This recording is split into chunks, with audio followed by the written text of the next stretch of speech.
Nous allons voir dans cette nouvelle vidéo comment l'on peut utiliser les spline actors.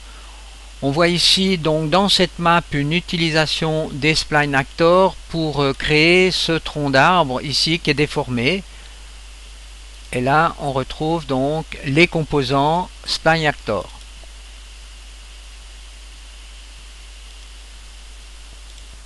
On trouve donc les spline actors dans Actor Class, catégorie non répertoriée, spline actor, et ici on a donc plusieurs catégories.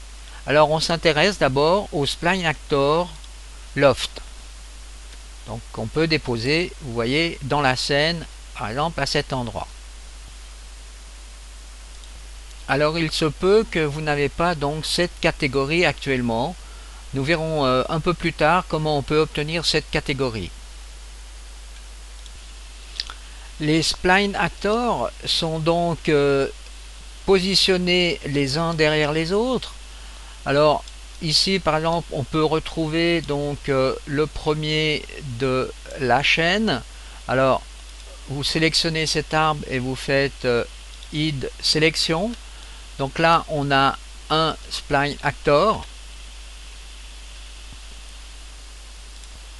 Ce spline actor rejoint l'autre spline actor ici. On voit donc les morceaux de l'arbre. Ici on a une jonction.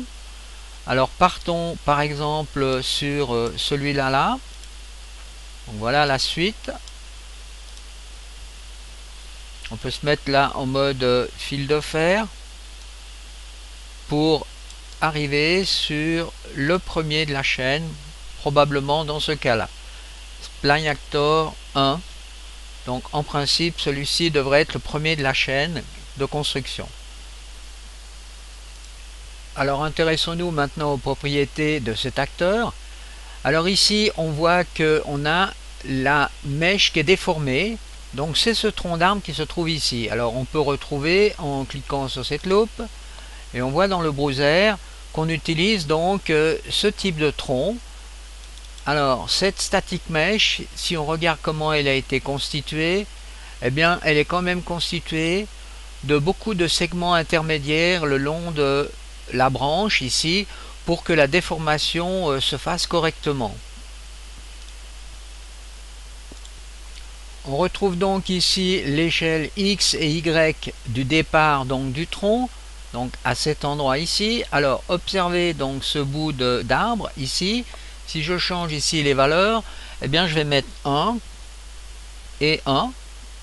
Donc voilà, j'ai absolument augmenté donc le tronc d'arbre ici. Donc dans le cas présent, on peut jouer ici sur le diamètre du tronc d'arbre. Alors créons maintenant un tronc. Donc je vais d'abord chercher donc le spline loft actor dans Actor Class. Ensuite je clique dans les propriétés de cet Actor Class et je choisis donc la branche que l'on a vue précédemment. Nous devons maintenant encore créer un second spline actor loft. Alors pour cela vous devez appuyer sur la touche alternate et par exemple dans cette vue là je déplace, vous voyez, comme ceci, donc le deuxième actor. On peut manipuler donc l'actor comme ceci en observant bien que l'on n'ait pas de déformation autour de la branche.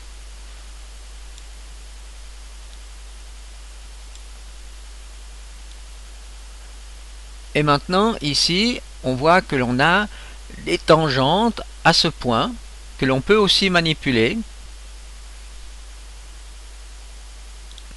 Les tangentes nous permettent de manipuler la courbure de la spline.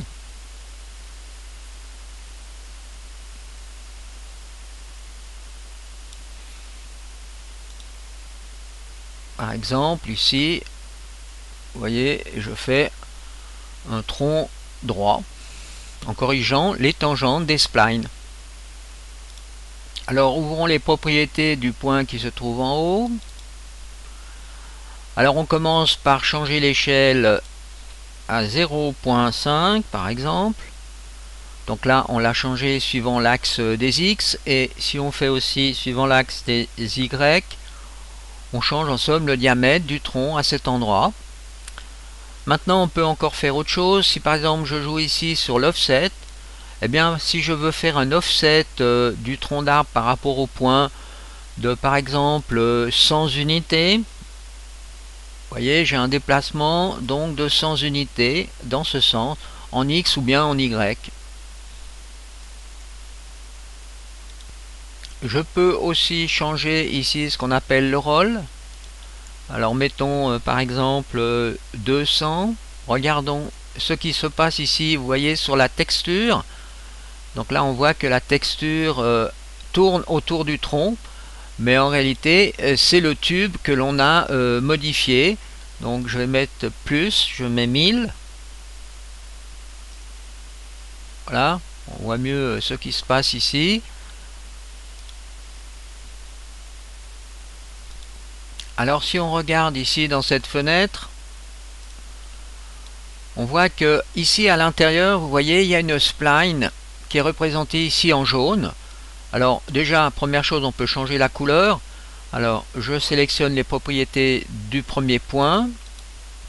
Et vous voyez ici, je peux donc changer la couleur de la spline. Voilà, donc la couleur a changé. On peut aussi changer, vous voyez, avec précision la tangente donc, de l'acteur spline ici, en agissant d'une façon chiffrée ici. Alors je mets moins 100. Là on voit tout de suite le résultat qui apparaît. Encore une chose intéressante, c'est que l'on voyait, on peut utiliser donc les outils qui se trouvent ici. Donc l'outil de déplacement, bon, on vient déjà de le voir. Mais si j'utilise l'outil de rotation, eh ben, j'agis indirectement, vous voyez, sur la tangente. Mais là, c'est simplement sur la rotation de la tangente. Et par contre, je peux aussi agir ici sur l'échelle. À ce moment-là, j'agis sur l'échelle d'action de la tangente.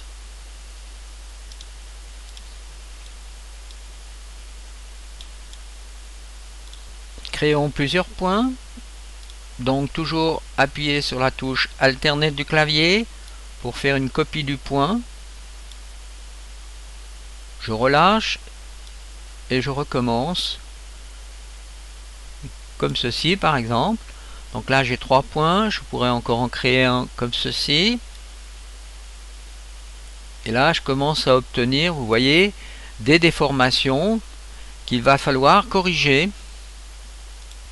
Je peux faire une correction ici, donc assez simplement en tournant la tangente.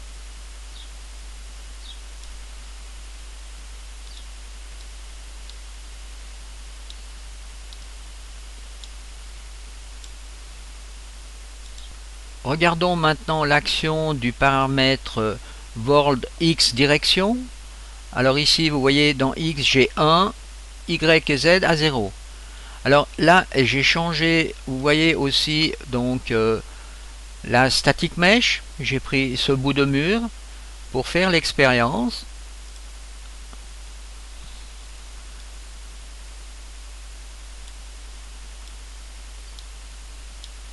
Donc voilà, maintenant je vais changer sur le premier point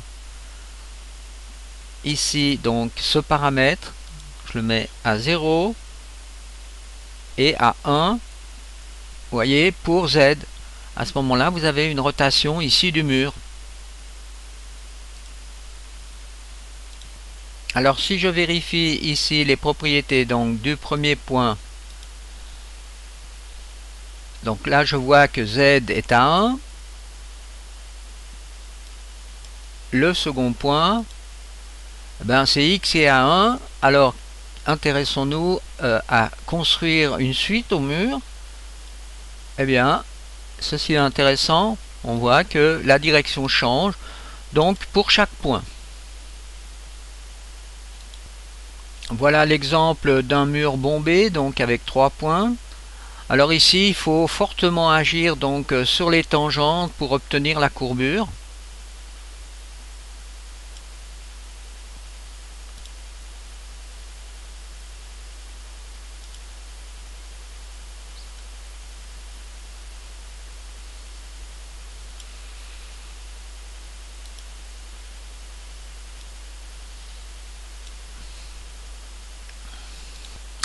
Si l'on veut par exemple faire une intersection à cet endroit, eh bien on fait un duplicate de ce point qui se trouve ici. Donc Edit Duplicate ou CTRL D, et vous voyez, vous pouvez déplacer votre point et vous avez créé ici un embranchement à ce niveau-là.